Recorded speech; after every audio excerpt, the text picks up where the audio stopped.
we finished up chapter 3. So we are starting on chapter 4 tonight. And of course, you have your timeline project. So the learning objectives that are a part of your timeline project are learning objectives 14 through 17. So relate historic experiments to the development of the modern model of the atom, list the postulates of the atomic theory, and explain the experiments of Thomson and Rutherford, and illustrate how the model of the atom has changed over time. So these 4 are all a part of your timeline project. We are looking at learning objective 18 tonight. So this is to define and use the terms mass number and atomic number. So the atomic number indicates the number of protons in the nucleus. Now, this is found at the top of element symbol.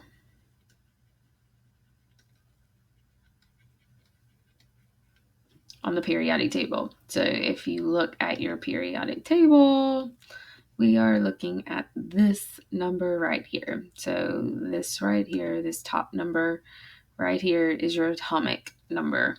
Okay, and that indicates how many protons you have in the nucleus.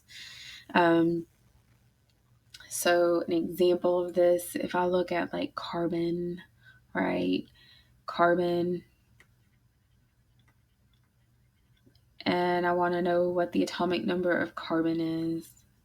Well, I go to carbon and I look at that top number. It's 6 on the periodic table, so it has a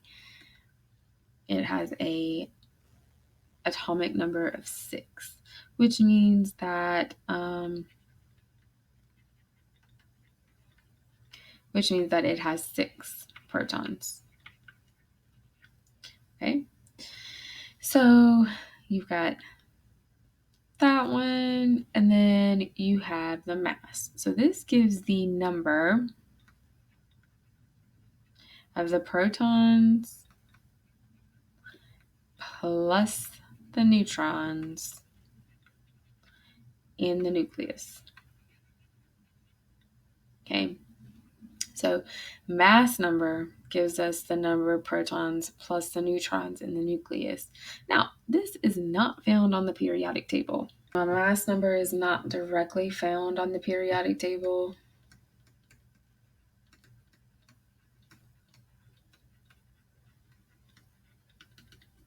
However, we can get the most common mass number.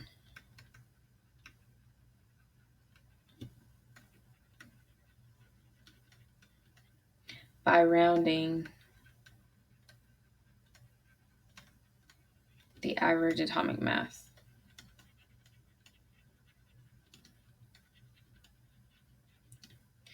So if I look at carbon again, right? So if I go back to that carbon value, my average atomic mass is on the bottom.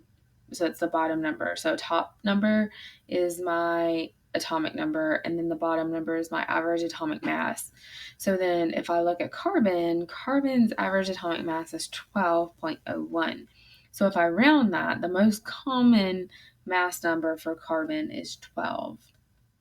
So again, carbon is the most common mass number.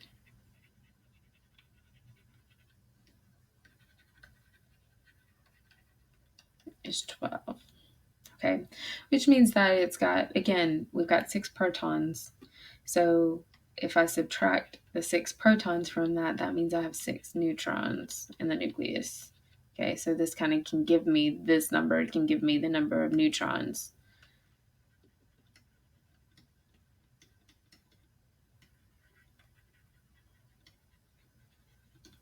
Okay. So then, and those are the definitions for atomic and mass number. So this is learning objective 18.